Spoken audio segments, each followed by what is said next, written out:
ఇండియాలోనే #1 varicose veins hospital Avis vascular centre.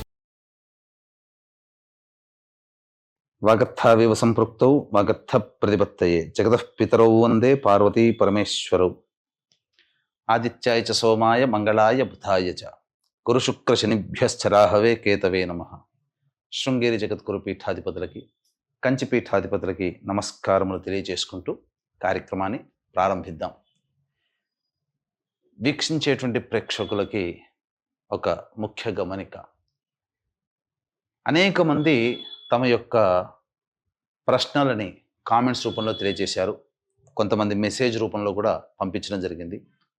అందులో ప్రధానంగా గమనించింది ఏంటంటే, ఎలాగో జన్మించిన నక్షత్రము, ఆ నక్షత్రాన్ని బట్టి ఒక రాశి ఉంటుంది, ఆ రాశి ప్రకారము మేము చూసుకోగలుగుతున్నాం. కానీ మా పెద్దలు వాళ్ళకి డేట్ ఆఫ్ బర్త్ అనేటువంటిది తెలుసు, కానీ అలాగే ఏ సంవత్సరంలో పుట్టారో తెలియదు. మరి అటువంటి వాళ్ళు కూడా చూసుకోవాలంటే ఎలా అనేటువంటి ఒక ప్రశ్నని తీసుకురావడం జరిగింది. కాబట్టి వీళ్ళందరినీ కూడా దృష్టిలో పెట్టుకొని, ఇప్పుడు ఏ నక్షత్రము ఏ రాశి వాళ్ళైతే జన్మిస్తారో ఆ రాశి మరియు ఒక మంత్లో ఒక డేట్ నుంచి ఇంకొక డేట్ మధ్యలో పుట్టినటువంటి వాళ్ళు ఒక రాశికి చెందిన వాళ్ళుగా మనకు తెలియచేయడం జరుగుతుంది శాస్త్ర ప్రకారము. కాబట్టి ఈ యొక్క గణాంకాలని దృష్టిలో పెట్టుకొని మనం వినూత్నంగా రాశితో పాటుగా ఒక నెలలో పుట్టినటువంటి వాళ్ళకి, అనగా ఉదాహరణకి ఉజ్జాయింపుగా ఏ రాశికి చెందుతారో ఆ రాశి వాళ్ళని మనం క్రోడీకరించుకొని ఈ యొక్క నూతన విధానంగా మనం తెలియచేయడం జరుగుతుంది. ఒకవేళ రాశికి సంబంధం లేకపోయినా మీరు జన్మించిన జన్మ తేదీ మరియు జన్మ నెల ఏదైతే ఉంటుందో జన్మ మాసమును బట్టి మీరు ఒక రాశికి చెందుతారు. ఆ రాశిది ఆ ఫలితాలు కూడా మీకు కూడా ఉపయోగంగా ఉంటాయని చెప్పి తెలియచేయవచ్చు. అలాగే ప్రస్తుతం గమనించుకున్నట్లయితే ఈ యొక్క ద్వాదశ రాశుల వారికి సంబంధించినటువంటి శుభ అశుభ ఫలితాలు అనేటువంటివి మీకు క్లుప్తంగా తెలియచేయడానికి ప్రయత్నం చేస్తాను. 16 ఆగస్టు నుంచి 31 ఆగస్టు వరకు సింహరాశిలో జన్మించినటువంటి వారికి ఏ విధంగా ఉండబోతుందో తెలుసుకుందాం. సింహరాశిలో మఖ 4 పాదాలు, పుబ్బ 4 పాదాలు, ఉత్తర 1వ పాదం. అలాగే ఆగస్టు ఏ సంవత్సరంలోనైనప్పటికీ కూడా ఆగస్టు 10 నుంచి సెప్టెంబర్ 16 మధ్య కాలంలో పుట్టినటువంటి వాళ్ళు సింహరాశికి చెందిన వాళ్ళు అవుతారు. కాబట్టి నక్షత్రము రాశి ప్రకారం సింహరాశి, పుట్టిన తేదీ ప్రకారం ఈ మంత్లో పుట్టినటువంటి వాళ్ళు సింహరాశి. కాబట్టి ఈ ఫలితాలు ఈ విధంగా చూసుకోవచ్చు. ఇక గమనించుకున్నట్లయితే గురుగ్రహ ప్రభావం సంపూర్ణముగా అనుకూలంగా ఉంది. ప్రధానంగా ధనపరమైనటువంటి సమస్యలన్నీ కూడాను పరిష్కరించుకోగలుగుతారు. రాని బాకీలు వసూలవుతాయి. అలాగే మీరు ఏదైనా రుణాలు చేసినదైతే ఆ రుణాన్ని కూడా తీర్చుకోగలిగే సామర్థ్యం మీకు కలుగుతుంది. కాకపోతే ప్రధానంగా శుక్రుడు కూడా గ్రహ సంచార ప్రభావంలో అనుకూలంగా ఉండడం వల్ల ఎవరితోనైనా కానీ, ముఖ్యంగా స్త్రీలతో వాగ్వివాదాలు కనుక ఉంటే వాటిని పరిష్కరించుకోగలుగుతారు, మీకు అనుకూలంగా ఉంటుంది.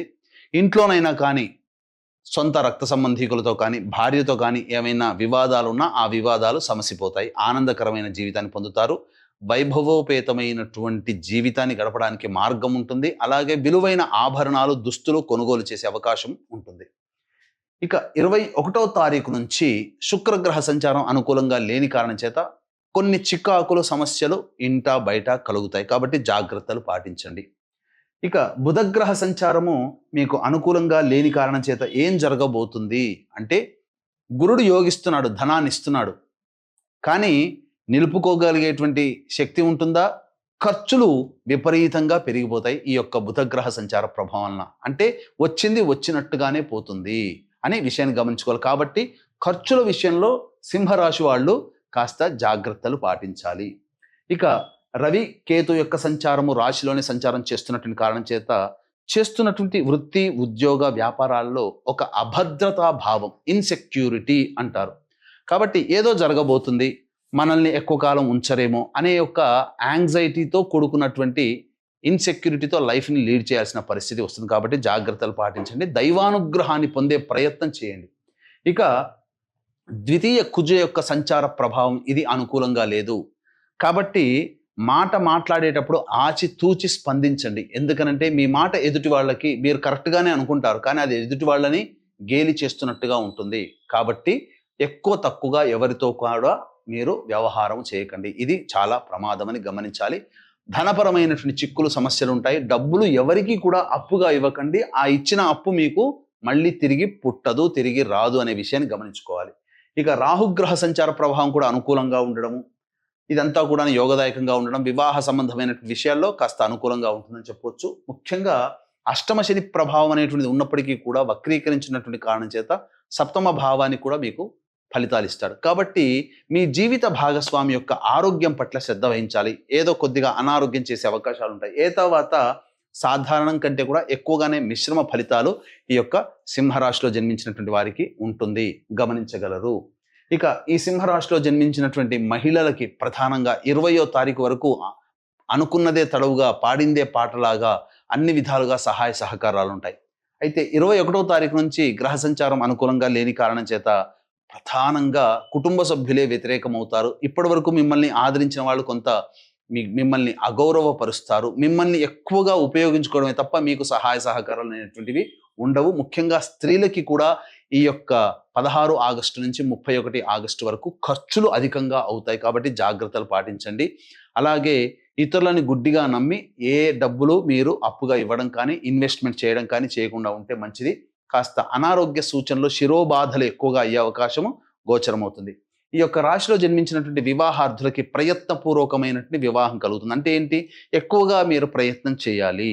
సంబంధ బాంధవ్యాలు నిశ్చయమయ్యే అవకాశం ఉంటుంది. విద్యార్థులకి ప్రధానంగా కొత్త సమస్యలు వస్తాయి. ఇప్పటి వరకు అనుకున్నది అనుకున్నట్టుగా జరిగిన ఏదో ఒక సందర్భంలో మళ్ళీ పునరాలోచించుకొని మళ్ళీ మొదటి నుంచి ప్రారంభించాల్సిన పరిస్థితి వస్తుంది. కాబట్టి జాగ్రత్తలు పాటించండి. ఇక సంతానార్థులైతే చక్కటి సంతాన యోగ్యత కలుగుతుంది. సంతానం కోసం ప్రయత్నం చేయండి. చక్కటి యోగమైన సంతానం మీకు కలిగే అవకాశం ఉంటుంది. గర్భధారణ జరిగినటువంటి మహిళలకి సత్సంతాన ప్రాప్తి అనేటువంటిది కూడా గోచరమవుతుంది. తర్వాత మిశ్రమమైనటువంటి ఫలితాలు ఉంటాయి కాబట్టి మంచిది. ఇక ఉద్యోగము, నిరుద్యోగస్తులకి ఉద్యోగ లభ్యత తక్కువగా ఉంది కాబట్టి జాగ్రత్తగా ఉండండి. ఆత్మవిశ్వాసాన్ని సడలిపోకుండా మీరు ప్రయత్నం చేయండి. ఆల్రెడీ మీరు ఉద్యోగం చేస్తున్న వాళ్ళైతే నూతన ఉద్యోగము, నూతన కంపెనీల్లో ప్రవేశానికి ఈ సమయం అనుకూలంగా కాదు. కాబట్టి కష్టమో నిష్ఠూరమో ఆ ఉద్యోగంలోనే మీరు కంటిన్యూ అయ్యే ప్రయత్నం చేయండి. అన్ని విధాలుగా యోగదాయకంగా ఉంటుంది. ఇక ఏ వృత్తి వ్యాపారస్తులకైనా కానీ సాధారణమైనటువంటి ఫలితాలే ఉంటాయి. ఊహించినది ఎక్కువగా ఉన్నప్పటికీ కనిపించేటువంటి విలువలు మాత్రం అనగా సాధారణంగా ఉంటుందని గమనించుకోవాలి. ఇక వీక్షించేటువంటి ప్రేక్షకులు కూడా గమనిక, ఈ శ్రావణ అమావాస్య మహామహిమాన్వితమైనటువంటిది. పోలాల అమావాస్య అని అంటారు.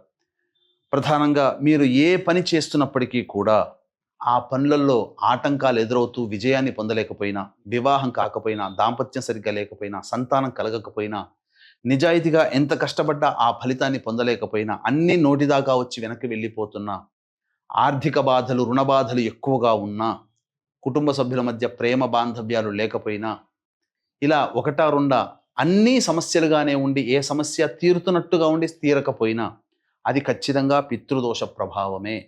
కాబట్టి ఈ పితృదోషం అనేటువంటిది తండ్రి వైపు 6 తరాలు, తల్లి వైపు 3 తరాల్లో road accident, fire accident, suicide attempt, నదిలో బావిలో పడి చనిపోవడం, ఇంట్లోంచి వెళ్ళిపోవడం, లివర్ ఫెయిల్యూర్, కిడ్నీ ఫెయిల్యూర్, క్యాన్సర్తో చనిపోవడం, 60 సంవత్సరాల లోపల కుటుంబ సభ్యులు ఏ విధంగా చనిపోయినా ఇవన్నీ కూడా పితృదోష ప్రభావాలు అంటారు. కాబట్టి మన పీఠమాధ్వర్యంలో ఈ నెల 22వ తారీఖు రోజున సశాస్త్రీయముగా ఈ పితృదోష నివారణ కార్యక్రమం జరిపించడం జరుగుతుంది. అవకాశం ఉన్న వాళ్ళు కార్యక్రమం తదనంతరం కాంటాక్ట్ చేసి పూర్తి వివరాలు తెలుసుకోవచ్చు. ఇక రోజువారీగా చూసుకున్నట్లయితే 16వ తారీఖు రోజున సంతానం మూలకంగా విభేదాలు, ఖర్చులు పెరుగుతాయి. సంతానంతో వాగ్వివాదాలు కలుగుతాయి కాబట్టి జాగ్రత్తలు పాటించండి. 17, 18, 19, 20వ తేదీల్లో మీరు చేస్తున్నటువంటి వృత్తి, ఉద్యోగ, వ్యాపారాల్లో అద్భుతమైన ప్రగతి అనేటువంటిది ఉంటుంది. చక్కగా ధన రాబడి బాగుంటుంది. రాని బాకీలు వసూలు అవుతాయి. అన్ని విధాలుగా సంతోషంగా ఉంటారు. విందులు, వినోదాలు, కుటుంబ సభ్యులు, స్నేహితులతో పాల్గొంటారని చెప్పవచ్చు. ఇక 21, 22వ తేదీల్లో అనూహ్యంగా ఖర్చులు పెరుగుతాయి. బద్ధకం పెరుగుతుంది. ఏ పని చేయాలన్న ఆసక్తి ఉండదు. ఒక జిగ్జాగ్ లాగా వ్యవస్థ ఉంటుంది. ప్రశాంతత లేని జీవితాన్ని గడపాల్సి వస్తుంది. ఖర్చుల్ని తగ్గించుకోండి. 23, 24, 25 తేదీల్లో గమనించుకున్నట్లయితే పెండింగ్లో ఉన్నటువంటి పనులను పూర్తి చేసుకుంటారు. పాత మిత్రులను కలిసే అవకాశం ఉంటుంది. అలాగే ప్రభుత్వ పరముగా ప్రభుత్వ కార్యాలయాల్లో ప్రభుత్వ వ్యక్తులతో సంప్రదింపులు జరపాల్సిన అవకాశాలు కలుగుతాయి. 26, 27 తేదీల్లో ధనపరంగా నష్టంలో, కుటుంబంలో ఉన్నటువంటి సభ్యులతో వాగ్వివాదాలు కలుగుతాయి. అన్ని విధాలుగా ప్రశాంతత లేని జీవితాన్ని గడపాల్సి వస్తుంది. ఖర్చులు అధికంగా ఉంటాయి. 28, 29, 30 ఈ తేదీలలో మీకు ఖర్చుకు మించిన ఆదాయం లభిస్తుంది. సోదర సోదరీమణులు సహాయ సహకారాలు అందిస్తారు. అలాగే రాని బాకీలు వసూలవుతాయి. ఆనందంగా జీవిస్తారు. ధనపరమైన సమస్యల్ని తీర్చుకుంటారు. 31వ రోజున మాత్రం వాహనాన్ని నడిపేటప్పుడు జాగ్రత్తలు పాటించాలి. తల్లిగారి ఆరోగ్యం పట్ల శ్రద్ధ వహించాలి. అలాగే కుటుంబంలో ఖర్చులకి ఎక్కువగా ధనాన్ని వెచ్చించాల్సిన పరిస్థితి వస్తుంది. తర్వాత ఈ యొక్క సింహరాశిలో జన్మించినటువంటి వారికి సాధారణమైనటువంటి ఫలితాలే కలుగుతాయి.